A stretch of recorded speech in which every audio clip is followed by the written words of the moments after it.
I was involved in gangs, heavily involved in gangs. I was in and out of jail.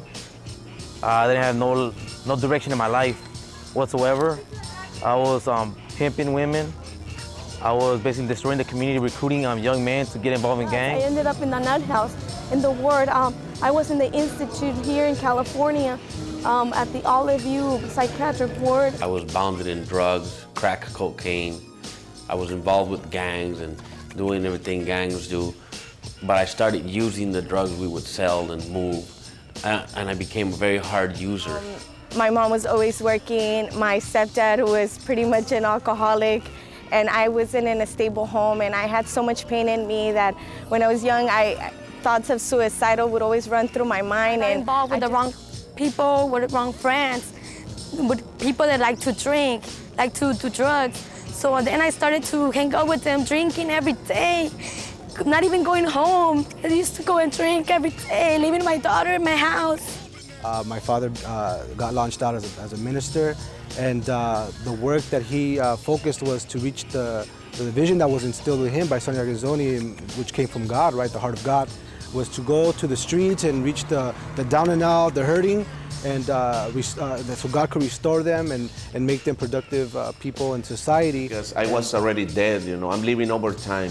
When I was 16, they stabbed me, they cut my lungs. I used to be in gangs since I was 12 years old. I used to do all kinds of drugs, PCP, super cools, angel dust, all those drugs. I used to be getting loaded, crazy, you know, I was already crazy, sniffing glue. So I almost died in the streets, you know.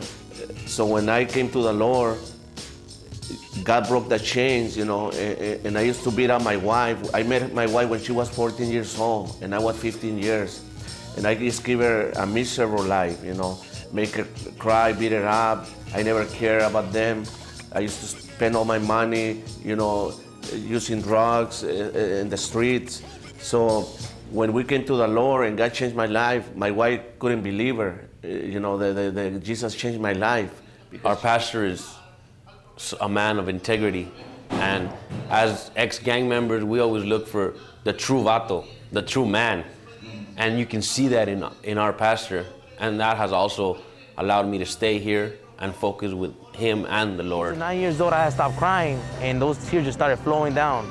I started crying like a baby. It just, boogers coming out of my mouth, just tears just coming out. It just couldn't stop. And I just thank God for this ministry, for Victory Outreach, because even though I didn't come from drugs and they didn't make me feel like an outcast, that I had to be involved in gangs, that I had to be involved in drugs. And I want to thank God because Alcance Victoria is here, not just for the ones that are addicted, not just for the ones, you know, that doesn't have like where to go to. This is not just like a place, I'm just a hangout place. No, Alcance Victoria has done so much for me. I just recommend you open your heart to Jesus Christ, and you see, you can right now maybe try different things, and you'll be willing even to do whatever to bring happiness to your life. But I recommend open your heart to the Lord. It doesn't cost anything, but you can see the change. You will feel the love of God in your life, and then you don't have to search no more because He's the answer.